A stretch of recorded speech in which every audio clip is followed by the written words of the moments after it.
Match number 53, and we have, 21 remaining in IPL 2022. It's certainly got to give me a well-deserved break after that because you guys are constantly seeing my face. But look, I'm here to do my job, and here we are to preview Lucknow versus Kolkata, which is going to be an interesting clash by itself, and it makes it more interesting to hear from WV Raman, who we have on the show today.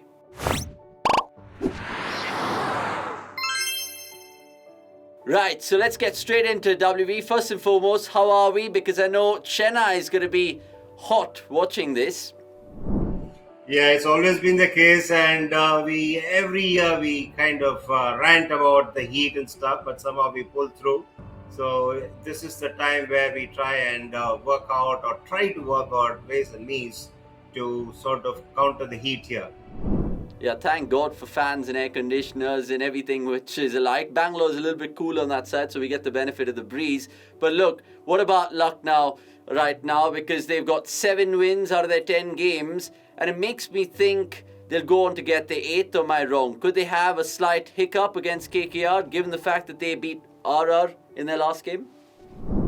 Yeah, I think it'll be a good tussle, and Lucknow also needs to sort of see where it is that they want to go in the rest of the games because they've had a good run, and it's also difficult to maintain the kind of momentum that they've garnered.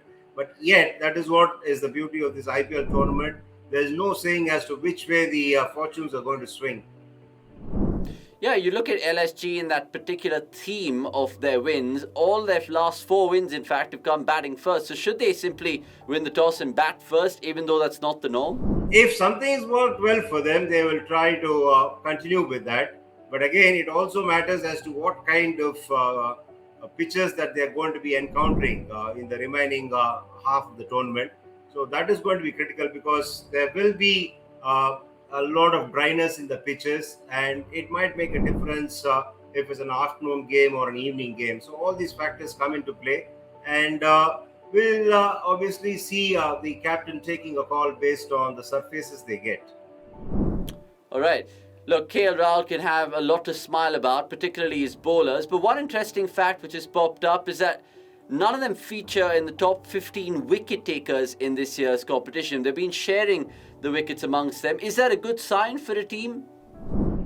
It's a very good sign because which means that a captain, whenever he tosses a ball to any bowler, he is going to be picking wickets for you.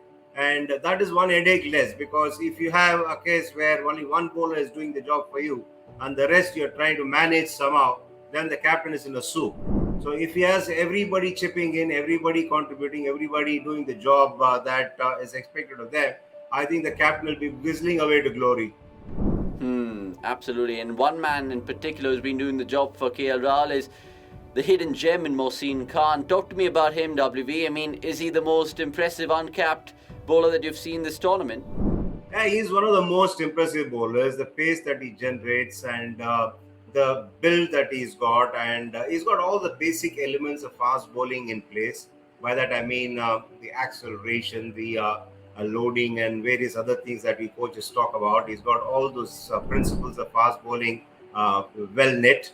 So that is a key element for a youngster not to sustain injuries too, because if there are any technical flaws, then probably there are chances of you getting injured soon enough. So in terms of everything that we've seen of Mohsin, I think he's really impressive, and to boot, he's a left-arm seamer, which is a huge advantage. Captains always look for a left-arm seamer, and especially we've seen that happen in this IPL. Every side is really desperately looking for left-handers. The more they get, better it's appearing to be because some teams have 2-3 as well in their ranks. So he's got everything going for him at the moment. He's also made an impression. But the important thing here will be about how he manages his workload and how the others who are handling him help him in that bid of his. Now, I asked you earlier in the show that Lucknow's batting first wins have really paid off, 4-4. But look at KKR, all their wins have come chasing. Does this stat kind of expose their bowlers even more? See, whenever they batted first or whenever they lost games, their batting is just collapsed. It's just a question of being a little bit more commonsensical in their batting, which is what is going to make the difference for them, because they do have the likes of Andre Russell and Sunil Narine who are capable of getting you quick runs. Maybe even sending Andre Russell a little bit higher in the order could be another thing that they can try, because he's been around long enough, he's experienced enough, he's also consolidated and then exploded on a number of occasions, which is won matches for the KKR. So I think maybe Russell should be batting a little bit more, and opportunities must be given for him to be a little bit more longer out in the middle. Right, one thing which comes to mind when we talk about Kolkata Knight Riders is, of course, their opening combinations has been dreadful. They've used 5 in total. WV, I know that you've, of course, had a part to play in getting Robin Uthappa to open in 2014. Should they do something likewise with their current corporate players, and if so, who will that be? See, among the options that they have, where is Venkatesh Iyer? He should be given the confidence. Yes, he's a left-hander too. And amongst the foreigners, they need to be really sure as to who will be the best candidate for them. They got options between Finch, Billings, and Karnaratne. And Karnaratne, what is he doing? Warming up the benches all this while. He's a handy cricketer, all-rounder, and quite obviously, he'll be raring to go now, because let's face it, his professional personal pride is also involved. So it's worth a try, giving him a few games from here in. And the other thing is that they also need to try and send Russell up the order, because he's also capable of consolidating and also exploding according to the demands of the situation. I've seen him do that for KKR in the past, and which has also helped them win a lot of games. So which means that Russell needs to be promoted up the order, so that he will have a lot of opportunities to bat longer.